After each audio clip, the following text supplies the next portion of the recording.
Hello everyone, welcome back to your favourite channel civilians the civil engineers. बहुत important यहाँ पर update है, बहुत बड़ी और इम्पॉर्टेंट अपडेट आपके लिए यहाँ पर लेकर आया हूँ। रात बहुत हो चुकी है बट ये अपडेट आपके लिए इम्पॉर्टेंट था तो मुझे लगा कि अभी लाना यहाँ पर ज़रूरी होगा। इंजीनियर्स के लिए यहाँ पर गुड न्यूज़ निकल कर आ रही है। बहुत इंपॉर्टेंट पॉइंट है। यूपीपीएससी यूपी जेई 2024 से रिलेटेड यहाँ पर न्यूज़ है। बीटेक यहाँ पर अलाउ होंगे या नहीं, उससे रिलेटेड यहाँ पर इंपॉर्टेंट अपडेट है। गवर्नमेंट उस ऑर्डर को फॉलो करेगी या नहीं, उसके बारे में हम यहाँ पर डिस्कस करेंगे। सभी इंपॉर्टेंट पॉइंट्स जो है मैं आपको यहाँ पर बताऊंगा ताकि आप किसी भी फेक चीज़ या किसी और के थॉट प्रोसेस के शिकार ना हो। तो आपको इंपॉर्टेंट पॉइंट सारे पता होने चाहिए ताकि आपके यहाँ पर हेल्प हो सके। वीडियो पसंद आए तो लाइक ज़रूर कीजिएगा। चैनल पर न्यू है सब्सक्राइब करके बेल आइकन को प्रेस कर लें for all latest and authentic update. तो वीडियो को एंड तक ज़रूर देखेंगे और समझेंगे मेरे सारे पॉइंट्स को ताकि आपकी यहाँ पर हेल्प हो सके। So let's start our discussion. So guys, ये जो डॉक्यूमेंट है ये कोर्ट का ऑर्डर है जिसके बारे में हम यहाँ पर डिस्कस करने वाले। मैं आपको पहले बता देता हूँ, ये जो केस फाइल होता है वो यूपी SSS के यहाँ पर अगेंस्ट फाइल हुआ था। पिटिशनर्स के यहाँ पर नाम दिए गए हैं। डेट जो है 7 जून की हियरिंग की रखी गई थी। 7 जून को यहाँ पर हियरिंग की गई थी। ये सारे पिटिशनर्स के नाम है, यहाँ पर जस्टिस का नाम है। मैं पार्टली इसलिए डिस्कस कर रहा हूँ ताकि कोई भी पॉइंट आपसे यहाँ पर मिस ना हो। अब बात करते हैं जो नोटिस इशू हुआ है उसको रिटर्नेबल यानी कि 16 जुलाई 2024 तक इस पर गवर्नमेंट को अपना रिप्लाई सबमिट करना पड़ेगा कि गवर्नमेंट ने इस पर क्या रिक्वायर्ड एक्शंस लिए हैं या क्या उन्होंने आगे करने का सोचा है। उस प्रोसेस को पूरे यहाँ पर बताना पड़ेगा गवर्नमेंट का। गवर्नमेंट कोर्ट के ऑर्डर को या डिग्री को यहाँ पर डिनाई नहीं कर सकती, उनको प्रोसेस ज़रूर यहाँ पर बताना पड़ेगा, अपना रिप्लाई यहाँ पर देना पड़ेगा बिफोर 16 जुलाई 2024। अब बात करते हैं as regard the post of junior engineer civil in Uttar Pradesh irrigation department. Irrigation department की यहाँ पर बात हो रही है specially. Rule 8 of the 1992 service rules prescribes academic qualification to the effect that only diploma holders and holders of national certificates in civil engineering awarded by the AICTE are eligible for direct recruitment। Rule number 8 जो है यहाँ पर service rule का, वो यहाँ पर कहता है कि जो डिप्लोमा वाले हैं वो यहाँ पर कम्प्लीटली एलिजिबल रहने वाले हैं इस पोस्ट के लिए, जो कि जेई की पोस्ट है इरिगेशन डिपार्टमेंट में। अब आगे बात करेंगे रूल 5 की। जो रूल 5 क्या कहता है और यहाँ पर कोर्ट ने क्या ऑर्डर पास किया है। ये बहुत इंपॉर्टेंट पॉइंट है जो आपको पता होने चाहिए ताकि आपको कोई भी यहाँ पर बेवकूफ़ ना बना सके। इंपॉर्टेंट पॉइंट्स आपको यहाँ पर पता होने ज़रूरी हैं किसी भी हाल में कि क्या क्या रूल्स एंड रेगुलेशंस यहाँ पर हैं और कोर्ट किस प्रोसीडिंग को यहाँ पर फॉलो कर रहा है। अब बात करते हैं रूल नंबर 5 जो 1993 सर्विस रूल्स में आया था, जहाँ पे pertaining to the group B engineers in UP irrigation department. Title source of recruitment speaks of junior engineer civil who possess a degree in civil engineering, यानी कि बीटेक की यहाँ पर बात की जा रही है। बीटेक की यहाँ पर बात की जा रही है। Forming a separate category by themselves for the purpose of promotion. यहाँ पर बीटेक को यहाँ पर एलिजिबल करना था अकॉर्डिंग टू रूल 5। उन्होंने कहा कि हमें भी यहाँ पर एलिजिबल किया जाना चाहिए, ठीक है।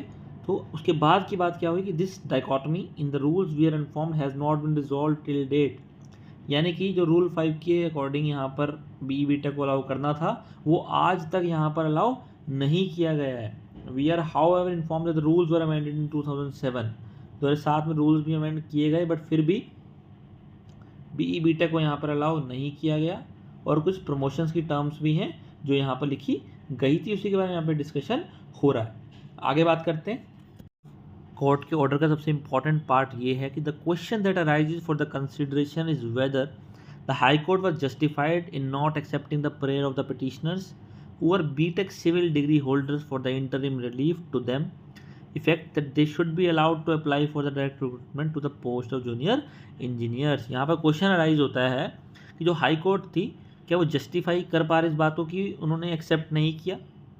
यहाँ पर question that arises for the consideration is whether the high court was justified.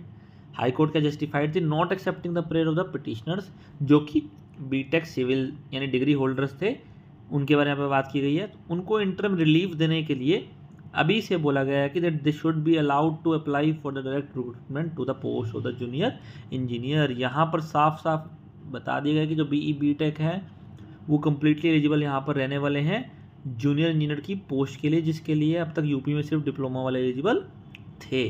तो ये बहुत इंपॉर्टेंट पॉइंट है जो यहाँ पर साफ साफ मेंशन किया गया। आगे बात करते हैं क्या कहते हैं कोर्ट का order. The last date of submission of the application is stated to be 7 June 2024। There shall be interim direction to the respondent number 1 to the accept the application, यानी कि UPSSC को यहाँ पर ऑर्डर दिया गया है। Application submitted by the petition and any other BE BTech civil degree holders who aspire for direct recruitment to the post of junior engineer without prejudice, they shall be permitted to participate in the selection process pending further orders। तो यहाँ पर साफ साफ लिखा गया है कि BE BTech को JEE पोस्ट में अप्लाई करने से अब कोई नहीं रोक सकता है।